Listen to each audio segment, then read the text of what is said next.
Hello, I'm Grant Bartley from Philosophy Now magazine, and you're listening to the Philosophy Now show on Resonance FM. Today, this being the last show in the present run, I thought I'd have a change in format. So this is what I'm going to be calling the mental universe debate. You can put whatever pun in you like at that point. So what we got here is basically we've got Kieran Quill. Hello. Who's presented a talk at a philosophy discussion group in London called Philosophy for All, and he's going to give a sort of summary of his argument, or a cut-down version of his argument, in the next 10 or 15 minutes, and I'm going to ask, whenever clarification, I'll ask him for clarification and so forth, but he's going to give that, and then I've got various bods here to question him, challenge him, possibly agree with him on some points, but it's going to be a sort of ongoing, a sort of live philosophy debate about a theory that seeing a possible interpretation of quantum mechanics, the science of the very small, that the universe is mental in nature. And so to debate with Kieran, I have from the Philosophy of Society of England, Bernard Hurley. Hello. And then I've got from PFA, Philosophy for All, I've got Richard Marshall and Ian Buxton. Hello.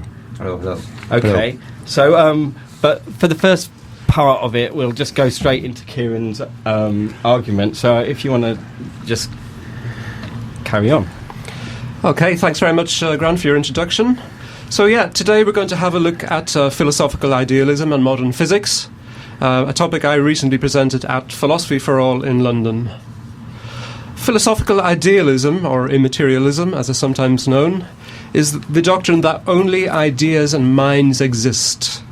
Only ideas and minds exist. It's a doctrine traditionally associated with Bishop George Bartley, the 18th century Bishop of Cloyne in Ireland.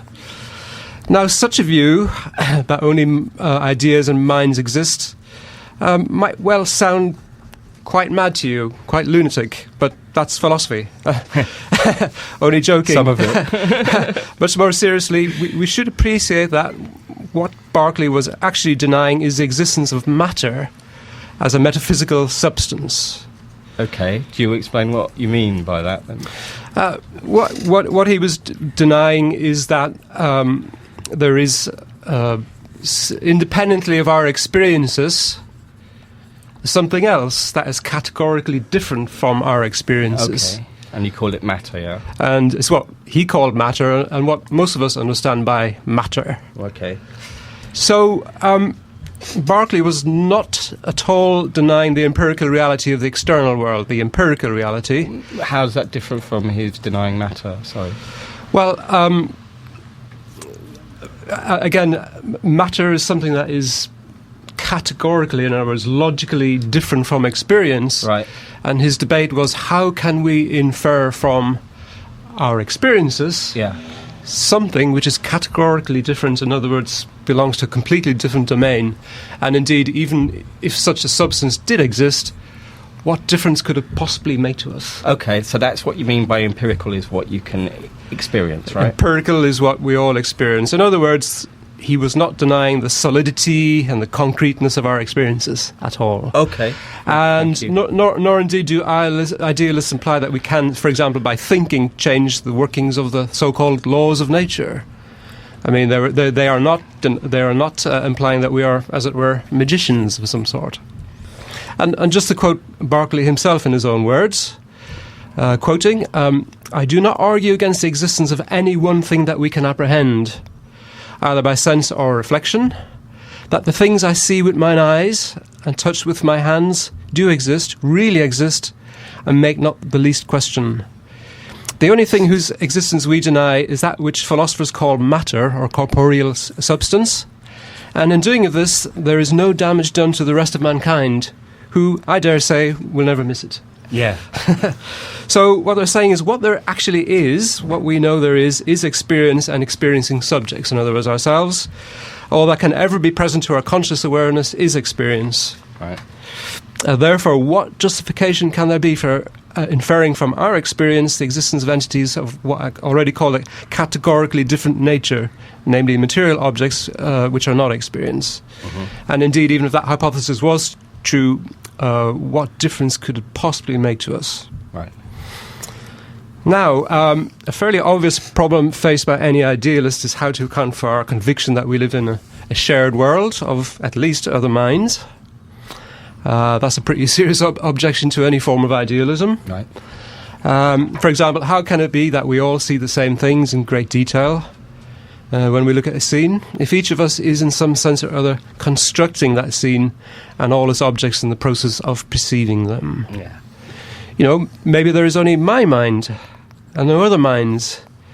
Well, your mind, the listener. Maybe you're the only thing that exists. Indeed. No other minds at all. And since according to idealism, to exist is to be perceived or to perceive, the Latin slogan was esse est percipi. It could be, for example, that when I close my eyes or I'm asleep, the world literally ceases to exist. Now, to meet this objection of how is it that we feel we are in a shared world, in other words, hardly any of us are solipsists, Bartley invoked God. He invoked him quite beautifully, to my mind. Paraphrasing Bartley, all that exists in the mind of God, and God is everywhere all the time. Therefore, we all experience the same unwavering, constant reality. The entire world is thus mental. It exists in God's mind, and sometimes in our minds too. No other reality exists. God is an infinite spirit. He created finite spirits, in other words, us and all creatures. And what we call and know as our experience is actually God's form of communication with us. Oh. So that was Berkeley's picture, which I consider to be quite a beautiful one. Now, turning to physics, I came across an interesting contemporary physicist, a certain Professor Richard Henry, who advocates idealism in response to modern physics. Yeah. And that was the topic of my presentation to Philosophy for All a few months back. Now, Professor Henry, I hasten to add, is not some kind of an amateur enthusiast or some kind of a crank. He is, in fact, a research professor in the Department of Physics and Astronomy at the Johns Hopkins University, one of the world's most prestigious scientific universities. And Henry, back in 1990, wrote a paper in the American Journal of Physics titled "Quantum Physics Made Transparent." Now, his idea of making quantum physics transparent is significant, I think, in that quantum physics really is our fundamental theory of physical reality today. It is not only about atoms and other very small things such as electrons and whatnot. It's actually about the entire physical world, including, say, the workings of our own bodies. So it's a much more general theory than some people think. But quantum mechanics is famously quite counterintuitive to most of us, or very counterintuitive.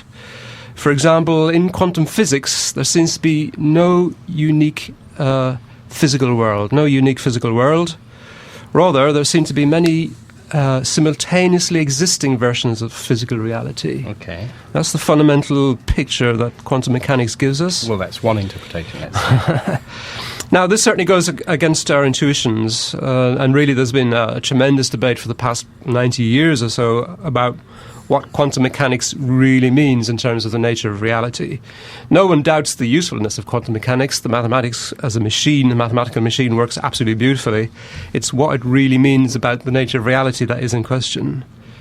But interestingly, at least to me, Professor Richard Henry showed how quantum mechanics can be derived really as a natural consequence of two very basic facts, known prior to the discovery of quantum mechanics, in fact. Firstly, that any physics measurement gives us some number, some datum.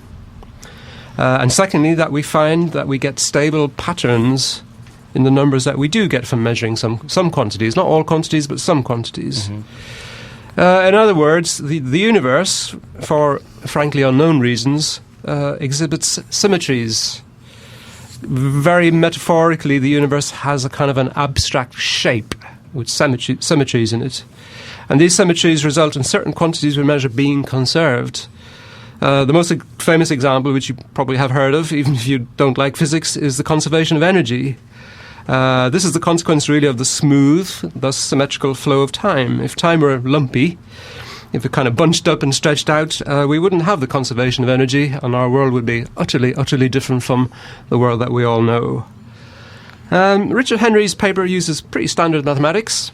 The only unusual feature really is his very explicit generality and frugality in terms of his starting assumptions. Otherwise, it's mathematics that most physicists are very well aware of. So to quote Henry himself, quantum mechanics is almost trivial in its origin from the assumption of space and time, plus a few simple symmetries. There are mysteries in the universe, but quantum mechanics is not one of them.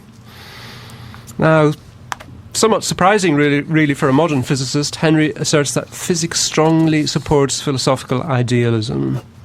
And he's actually published his metaphysical views, which are different from his strictly physics views, in very respectable scientific journals, such as, for example, Nature, one of the world's foremost scientific journals. And he argues that this great debate going on for 90 years that I've mentioned, so-called interpretations of quantum mechanics, in other words, materialism, has led physics unnecessarily, in his viewpoint, into philosophical quagmires in its attempt to restore to physics a classical, so-called realistic, deterministic worldview, or metaphysics. To restore modern physics to what it was in the 19th century and back along then. So he says, quantum mechanics deals with nothing but observations. Observations have the character of numbers. Numbers are nothing but mental. In other words, numbers are not mechanical. And thus all things are mental. The universe is purely mental. And continuing to quote him, the universe does not exist at all except as mind. Your mind, on which the observations persist in intruding, is the universe. The entire universe exists only in your mind. Mind is fundamental, matter is merely an illusion, and that is physics, not philosophy or religion. Because there are, for unknown reasons, symmetries in the observations, certain quantities are conserved. These quantities thus give the impression of something really being there. We get the incorrect impression of a real universe being out there. And also Henry, like Bartley, invokes God, but as an admitted leap of faith, it has to be said. To quote him again, we have no idea what the fact that the universe is mental means. We seem to have no hope of ever discovering what it means. But it's true. Physics cannot help beyond this point. You may, if you wish, descend into solipsism, or expand to... Sorry, solipsism is the view that you are the only person existing in the universe. Thanks. Okay. Or expand to the deism of George Washington, Benjamin Franklin, and the other non-Christian founders of America. I'm quoting Henry. Or something else, if you can justify it. Don't just ask physics for help. Okay. Now, I find philosophical idealism quite appealing. It does seem consistent with modern science, as Henry tried to demonstrate. And also it seems to answer Berkeley's, I think, quite cogent criticisms of materialism. And no doubt some will find the spiritual aspect, so to speak, of God as guarantor of reality an attractive idea too. And also I should mention, Henry's far from being alone amongst serious scientists. I would just mention Lord Martin Rees. He's an eminent cosmologist and astronomer. He's actually our current Astronomer Royal, a recent president of the Royal Society, and a master of Trinity College, Cambridge, so not an intellectual lightweight, Lord Rees. And he writes, in the beginning, there were only probabilities. The universe could only come into existence if someone observed it. It does not matter that the observers turned up several billion years later. The universe exists because we are aware of it. Thank you, Kieran. Thank you very much. Okay, so that's the bones of the argument, guys, that certain symmetries... tell me if I've got this right, actually, Kieran. The bones of the argument that the world is mental in nature from this physics point of view is that there are everything can be measured in terms of numbers, and numbers are mental entities, and the laws of physics the numbers wouldn't turn up unless there was somebody there to observe them. Would that be a fair summary of the argument, do you think? Yes, I would say a key statement he makes is that numbers are mental, and that's all we ever get is numbers. Okay, so any opening thoughts from you guys? Yes. This is Bernard. If I can actually quote something from Richard Henry, who you talked about before. He says, you make your measurement in the end by reading the position of a point in a scale that is laid out along one dimension of space. And he goes on to say, Pythagoras tells us that our reading is a real number. Now, that statement is actually ambiguous. It's when the question is, when you say a real number, what do you mean by that? It has in mathematics, it has a fairly definite meaning, and it is actually quite complicated. I mean, to teach people the theory of real numbers is not a simple thing. What you do when you do a measurement, I guess you kind of look along a scale and you say, well, this goes 5 and maybe a half bits along here. And what you're actually finding is what a mathematician would call a rational number, not a real number. Now, what Henry seems to be saying, although he doesn't spell it out, is that somehow space consists of these real numbers. Now, there's absolutely no evidence for that. All you ever find is a rational number. You put it into this model, this mathematical model. The mathematical model is useful. It's like a map. But what he is doing, seems to be doing, is confusing the map with the thing that he is mapping. Now, the map is useful, yes, and you can extend this. I mean, he does this throughout his paper, talking about quantum mechanics. Yes, the map's useful, but you cannot confuse the map with what you're mapping. And to take an example of that, we could, at home I've got an atlas. It's got lots of maps of the world. They're all flat. They're very useful. If I wanted to find my way around, I could. But I couldn't say, well, as a result of this, the world is flat, because it's not flat. Okay. So, and this sort of confusion seems to be built in. Yes, numbers are mental, but they are part of a map. They're part of something we use. Okay, so let me see if I can just paraphrase you there, Bernard. You're saying that basically the models of physics use numbers to construct the models, but they're models, they're not the reality itself. Therefore, to say that reality itself is made of numbers seems to be sort of misapplying where you're putting the numbers, if you want to put it Yes, okay. Basically, yes. Fine. Do you want to apply to that, reply to that? Yes, I'll try. I mean, I said that I find idealism interesting, and certainly Henry's feat in actually deriving all of standard quantum mechanics from his two very basic assumptions. In other words, when we do make a measurement, we get a real number in the sense of the mathematical meaning of a real number. I do appreciate your point there. And the symmetries. So it seems very attractive in that sense that he can actually do that. And I don't think it's possible to particularly criticize the paper for that. Where one could, because we're trying to be philosophers today, argue is his basic statement that numbers are mental. I mean, I would be inclined to take the view that perhaps that's quite a wrong way of talking about numbers. In my view, to be strictly logical for a moment, numbers, like most mental concepts, such as pain or pleasure or consciousness or I think and so on, they don't refer, they have no reference. So, for example, many names do refer. If I talk about a house or a cat, I can point to the house or the cat, and therefore those names do refer. But I don't think, for example, psychological predicates like pain refer in that sense, nor indeed do I think that numbers refer. I don't think any mathematical propositions refer, in fact. Well, that's quite a contentious thing. Have you got any responses to that? Do you want to have a go at that, Richard? Well, I I'm kind of just tempted to broaden it out. I think we've got really a semantic problem here. How we what using do the words? what do the words that we're using mean? I really struggle with talking about a mental universe and numbers being real or mental. We're referring back to Bartley and his idealism. Now, Bartley lived before the time of quantum mechanics, and firstly, just as a kind of a ground rule, I would find it extraordinary if Bartley and idealism were actually really applicable to quantum mechanics, simply because it's so beyond the experience of the philosopher at the time. And I think we're kind of tending to use shortcut language. For instance, mental, I don't believe for a moment, I don't accept for a moment that numbers are mental in the way that pain is mental. Okay. And I think that's a big area of confusion.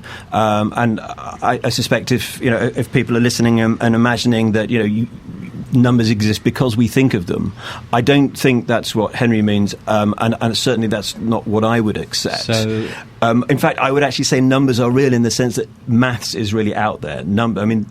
So it's where more does fundamental. the number 2 exist? How does the number 2 exist, or the number 3? That is, of course, the big problem, but somehow it's built into the structure of the universe. In our universe, 1 + 1 does equal 2, wherever you go. And, of course, when you're looking at quantum mechanics, you've got situations where things are neither one thing nor the other.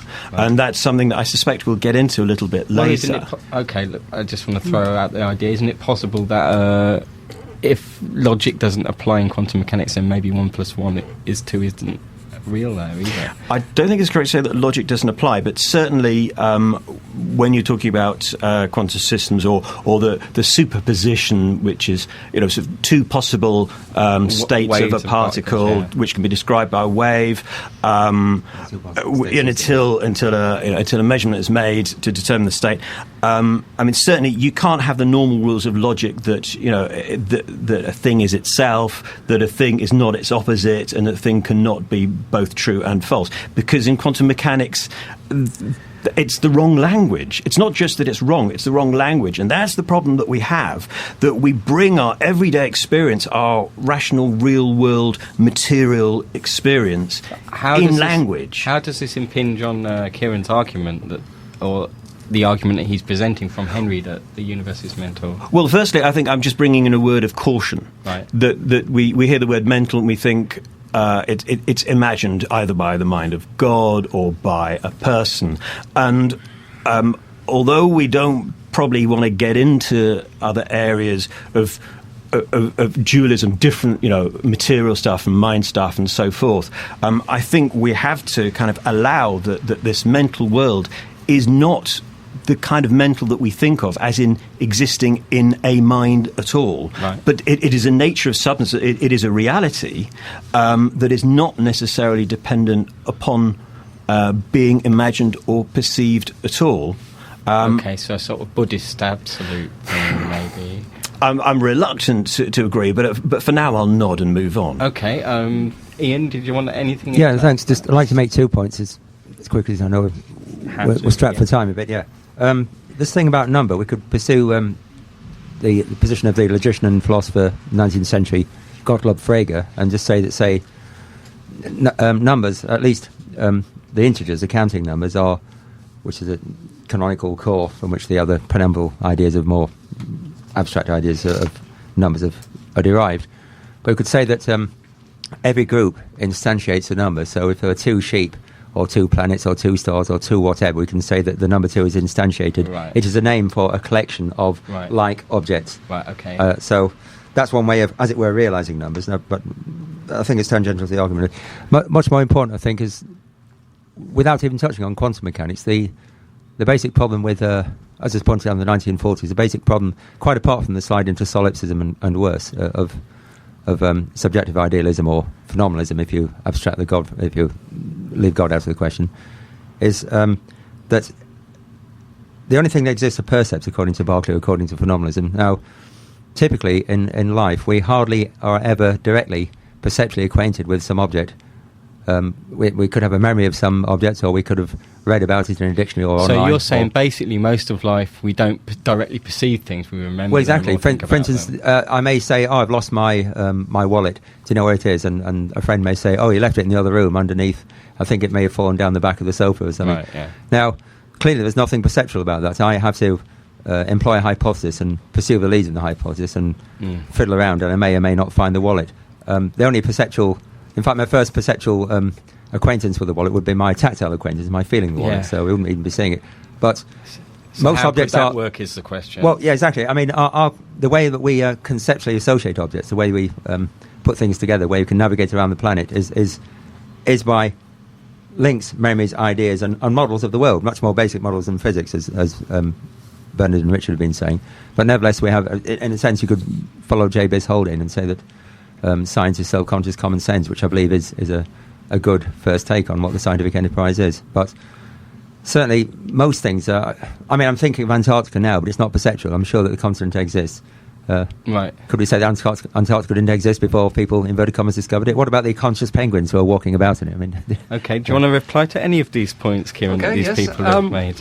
I mean, there was a comment made that obviously people like George Bartley existed long before quantum physics, but obviously somebody of Lord Martin Rees's intellectual qualities seems to be a type of a modern day idealist, and I'm sure there are more as well. So people with very penetrating intellect, so to speak, can indeed arrive at an idealist sort of position. But obviously, again, we're trying to be philosophers today, so we are in the game of critiquing even super intelligent people. I mean, it's like the blind leading the blind. I mean, it's interesting to think about what mathematics is anyway, and numbers. I said numbers don't refer, mathematical propositions don't refer in the same way that houses and cats as names refer to things we can point at. They don't ostend. They don't ostend, indeed. That's what I mean. It's no good you pointing. Yes. Nobody can see that. Could you tell us what that means, ostend? It's not a place in Holland, right? Ostend. Belgium. Okay. So you mean you don't point at things if they're numbers. You don't point at something and say that's number 3. You might say there's 3 things there, but the 3 is extracted from the 3 things, right? So, and what I'm saying is that numbers don't describe anything, and mathematical propositions do not describe anything. This is moving on to the philosophy of Ludwig Wittgenstein, who's a very who's a very difficult philosopher and all that, a very technical philosopher. But nevertheless, his views is that basically what we do as living creatures and social creatures is play the language game, what he calls the language game, in terms of we create rules, so to speak, and mathematical propositions are basically rules for substituting and transforming quantitative empirical propositions. In other words, mathematics is simply an activity rather than some kind of abstract realm that we basically use to manage our encounter with the world, in the same way that we use concepts and language to manage all our transactions with the world.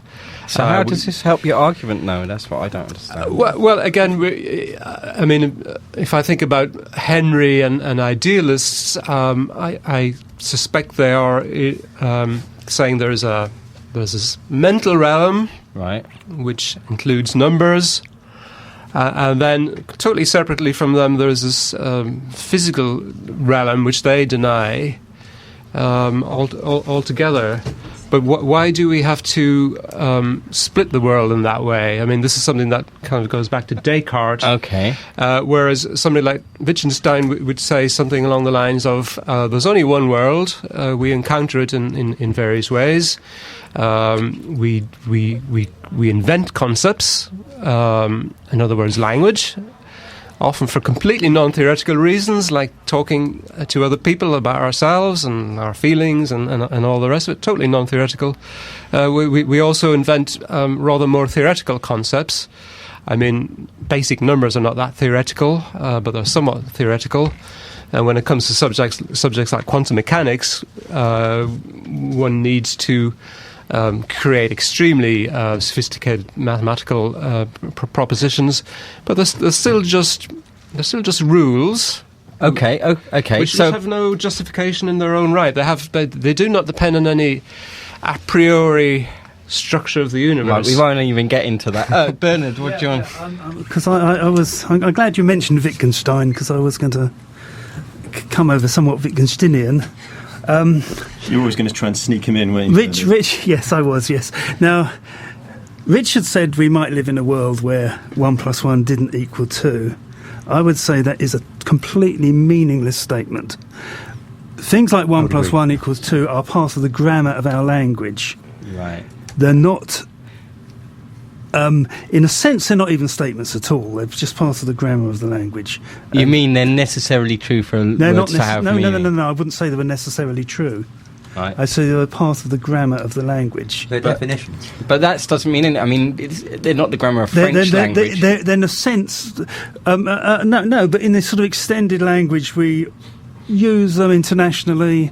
You know, we use numbers, etc. They're not.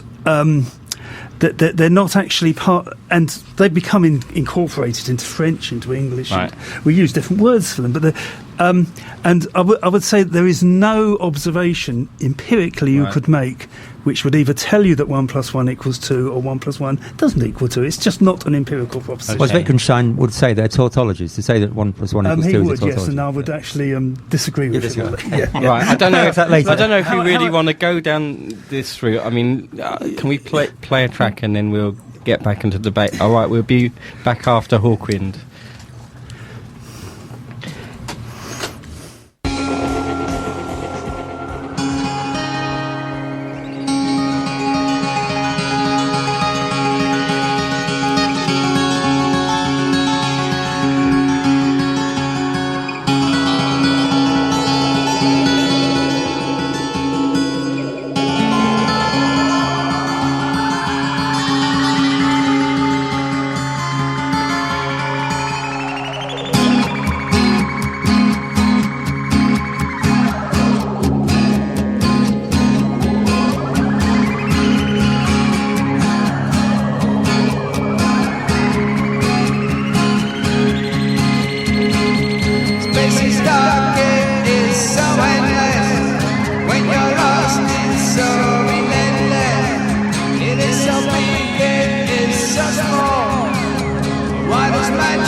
The secret lies without tomorrow. In each of us is a hidden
Hello, this is Grant Bartley from Philosophy Now magazine, and you're on the Philosophy Now.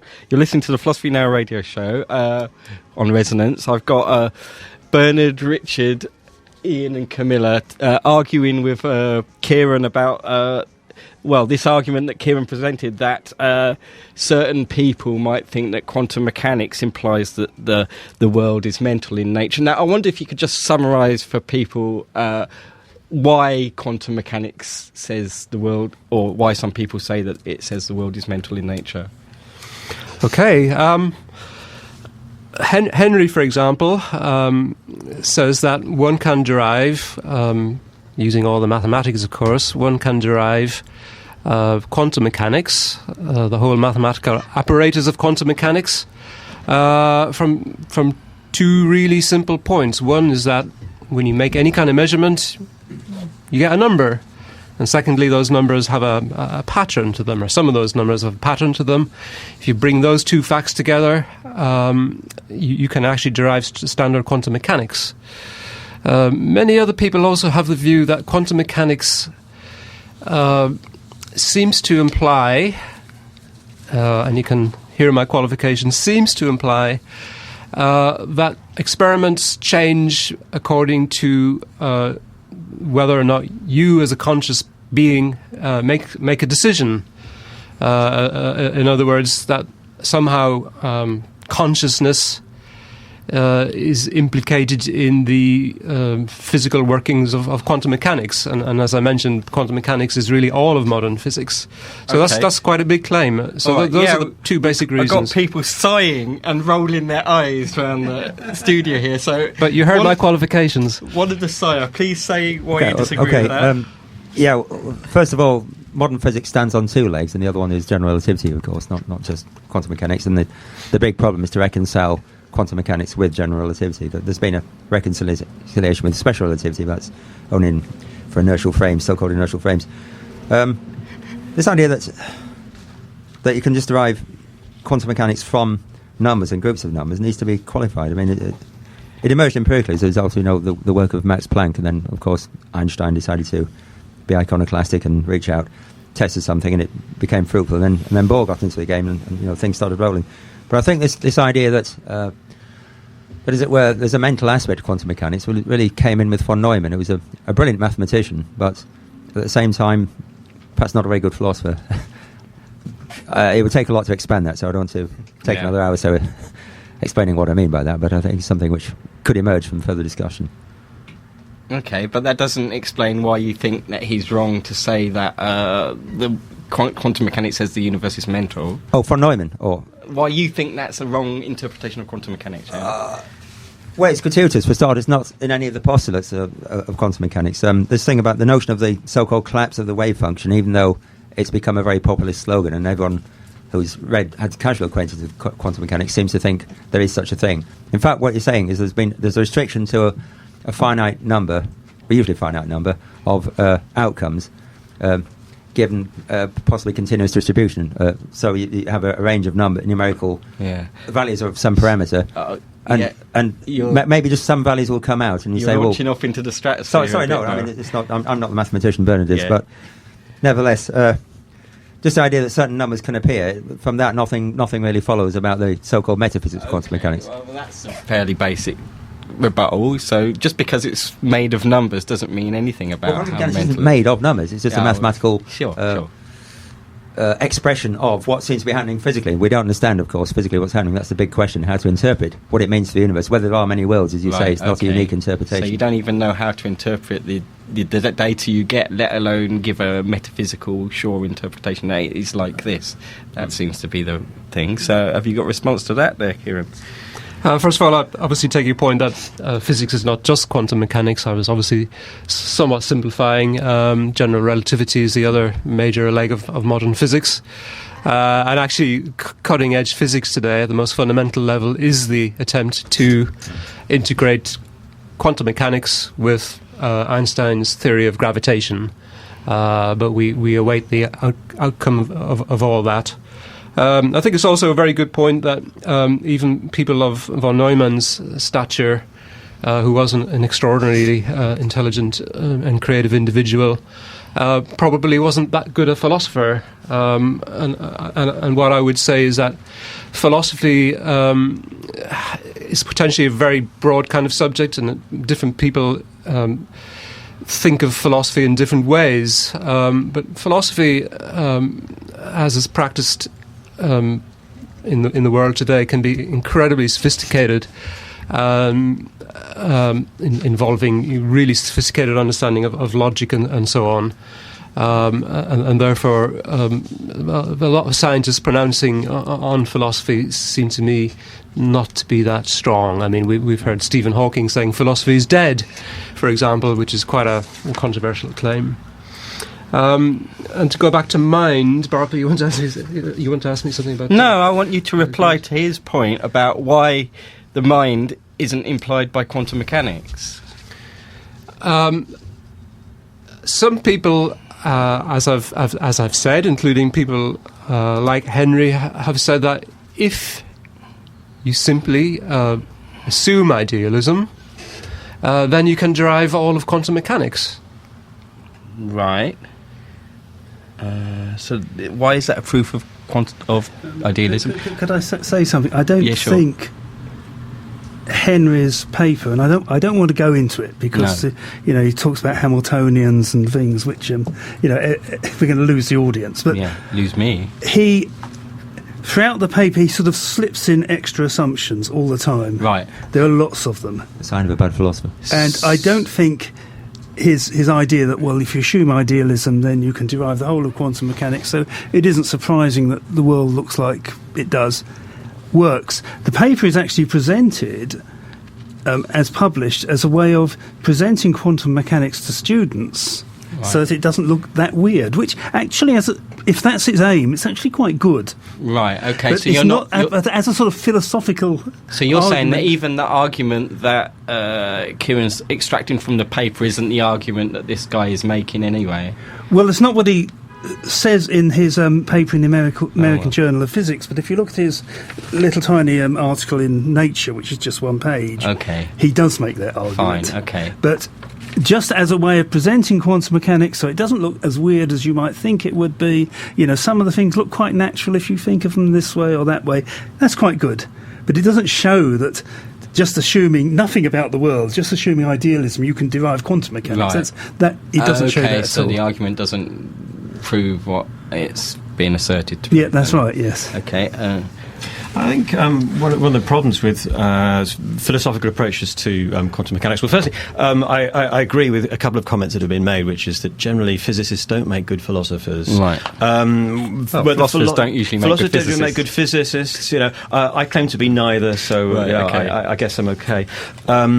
But I think one of the reasons that this is interesting at all is that if you take a sort of a materialist point of view, if you take a kind of a realist point of view, you really can't explain. You mean the opposite of idealism? Yeah, the opposite of idealism. Right. You really can't explain what's going on in quantum physics. Why not? Because the language that we use for a start to describe the everyday world, the world of sort of cars and houses and billiard balls, is inappropriate. But not only that, the way we use maths to describe those things then is challenged as well. And I'm not going to get into the maths and the wave functions, because I know I'll be challenged by people who are mathematicians. But to try and put it into general language, it's simply the case that if you try and make a direct correlation between the physical world of billiard balls and cars and what goes on in quantum mechanics, firstly you fail, but secondly, and I think more interestingly, I think we kind of make an error, kind of a category error, by saying what's really going on. That really assumes that there is a descriptive capability of everyday life that also applies to the world described by the maths of quantum mechanics. So can I just paraphrase that? You're saying that our way of describing reality that we have as human beings isn't necessarily capable of describing quantum reality? Certainly the way that we use it, yes. Right. I mean, if you... there are all sorts of thought experiments and real experiments that can be done that can show various effects that challenge people to question whether light passes between 2 points as a wave or a particle, and there's all sorts of nonsense about wave-particle duality, as though it decides to be one thing or the other thing, and all sorts of misuses of language. But what's at the core of that is, I think, people saying what's really going on. So, what is like? What does light look like? I went to a pub talk actually a little while ago, and somebody was trying to explain what does light look like through this glass. Yeah, exactly. Somebody was trying to explain sort of quantum mechanics just for a general pub audience, and so they kind of described why we think of it as a wave, described why we think of it as a particle, without really exploring why we make those claims or what's interesting about it, apart from saying, "Oh, look, isn't it weird? How can it be a wave and a particle?" Yeah. And then she said, "This is what we think light looks like," and a little diagram of kind of like wave packets, And I just had to really sort of bite my lip. Yeah. Light doesn't look like anything. Light is what you see things by. Well. Yes, but that's not even what I mean. Because for something to look like something, it means we have to be able to interact with it in a way that our perceptual apparatus is capable of, which is why quantum mechanics is best described mathematically. We have interpretations which give us sort of various models to describe it and understand it and work with it, which are all kind of mostly philosophical and quite often irrelevant to the actual doing of quantum mechanics. The maths works. There's no question that the maths works. There's, let nobody be in any doubt that the maths works. But the interpretations are largely, not exclusively, I have to say, but largely, and especially in the popular mind, they're all about kind of saying, how can I understand it? What does it mean to me? What does it look like? What's really going on? And much as I hate to say this, in a philosophical context, that's kind of the wrong question. Okay, so Kieran... Well, maybe if he's got something that he wants to respond, let him, but otherwise you come in now. Yeah, I mean, we as human beings invent language. It's a form of behaviour we invented to manage our world, which is very remote indeed from the world of atoms and electrons. But as we have evolved our culture and our mathematical culture and our scientific culture, we have indeed encountered that world of atoms and electrons. It is, after all, the basis of all of electronics and all of modern chemistry is basically quantum mechanics. It works.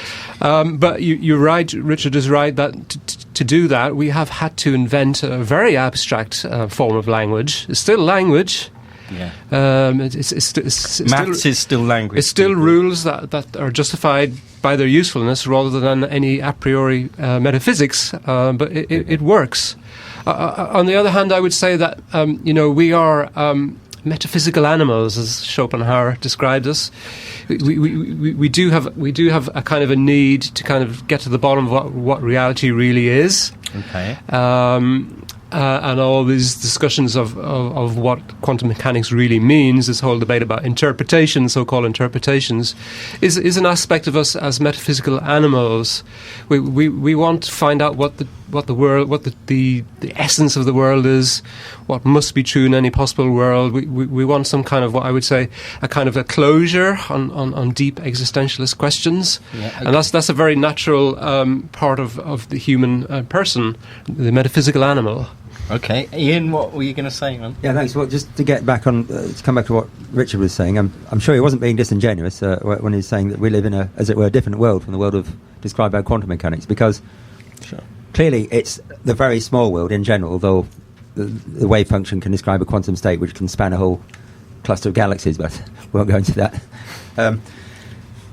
The problem is that, you see, as you scale down, you lose the precision of description which classical physics provides. Mm-hmm. But then you have the philosophical problem, the conceptual problem, really, which John Bell, the great Northern Ireland quantum mechanics mathematician, described as the shifty split. Where the split is between quantum and classical depends on your purposes largely. It's not something intrinsic in nature. which tends to imply that quantum mechanics is actually the true description of nature, and we're misinterpreting it when we think there's a split somehow, and then it suddenly becomes classical, as it were, by a wave of a metaphysical wand. Now, in this connection, I favour the decoherence interpretation, but that will take too long to go into it. It's definitely a realist interpretation, and most experimental physicists who are performing relevant work, research work in quantum mechanics, support it. It's been objected that nobody should decide by vote. So you're physics sort of which way physics should disagreeing. You're disagreeing with Richard, I think. Bernard? Yeah. Could I say one of the assumptions people are making here is that we can understand classical physics, right? And it's our sort of naive physics is essentially Aristotelian. It's not Newtonian. In what sense is it Aristotelian? It's Aristotelian. Galileo's idea that if I push this pen, it'll carry on moving, and if nothing is stopping it. Well, it doesn't look as if it happens. I push the pen, it moves a little bit along the table, it stops. And it's actually possible to That's produce... Aristotle's physics rather than Newton's. That's what you're saying, Newton and Galileo. And you can actually produce... I won't do it because we haven't got time, but you can actually produce examples of how people would predict how a spaceship would move, right, according to Newtonian physics. They get it totally wrong. Right. And Newton, at the end of his Principia, said something like, it is enough that my theories describe how these heavenly bodies move and and predict the tides. He said, that's enough. Right. We don't need to have this extra idea. In fact, this is what's known as an instrumentalist attitude to things. And my feeling about theories in physics or any science is that is enough. That's all you need from a scientific theory. Why do you need more? Right, no, yeah. And quantum mechanics gives you that.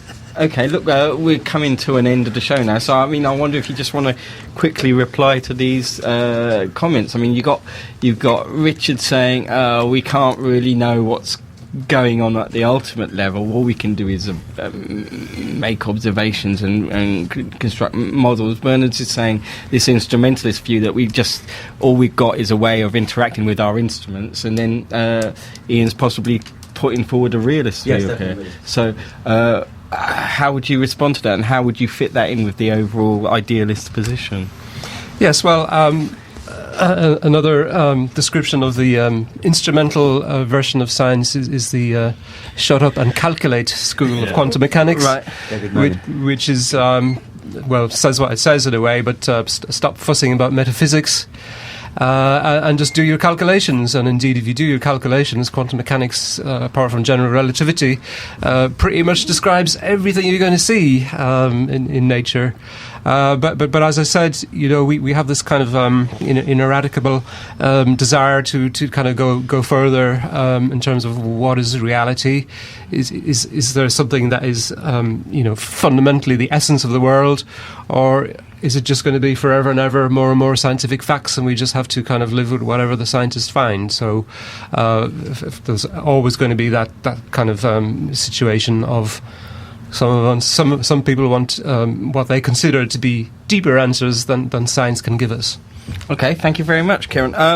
Okay, we're coming to the end of the show now, so I just want to mention you've been hearing from people who are who attend Philosophy for All, and that's got a meeting first Wednesday of every month in the Exmouth Arms in Euston at 7 to 7:30, and then you've got also Bernard is representing the Philosophical Society of England. I wonder if you could tell us when that meets and how people can find out about that, Bernard.